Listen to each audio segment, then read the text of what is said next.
ಇವತ್ತೇನು ಇಂದು ಪವಿತ್ರವಾದ ರಂಜಾನ್ ಹಬ್ಬದ ಸಮಸ್ತ ಇಡೀ ಭಾರತ ದೇಶದ ಎಲ್ಲ ಮುಸಲ್ಮಾನರಿಗೆ, ವಿಶ್ವದ ಎಲ್ಲ ಮುಸಲ್ಮಾನರಿಗೆ ಇವತ್ತು ಹಬ್ಬದ ಎಲ್ಲ ಶುಭಾಶಯಗಳನ್ನು ಕೋರುತ್ತಾ, ಅದೇ ರೀತಿ ಎಲ್ಲ ಇವತ್ತು ಮುಸಲ್ಮಾನರ ಪ್ರಾರ್ಥನೆ ಒಂದೇ, ಈ ನಾಡಿನ ಮಾನವನಿಗೆ ಒಳ್ಳೆಯದಾಗಲಿ ಎಲ್ಲರಿಗೆ ಅಂತ ವಿಶೇಷವಾಗಿ ಪ್ರಾರ್ಥನೆ ಮಾಡಲಿ.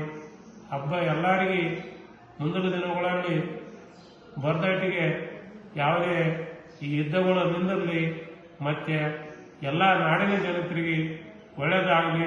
ಹಿಂದೂ ಮುಸಲ್ಮಾನ್ ಭೇದ ಭಾವ ಇಲ್ಲದೆ ಎಲ್ಲರೂ ಕೂಡಿ ಬಾಳನಂತ ಹೇಳುತ್ತಾ ಈ ಹಬ್ಬದ ಶುಭಾಶಯಗಳನ್ನು ಎಲ್ಲರಿಗೆ ತಿಳಿಸ್ತೀನಿ ನಾನು.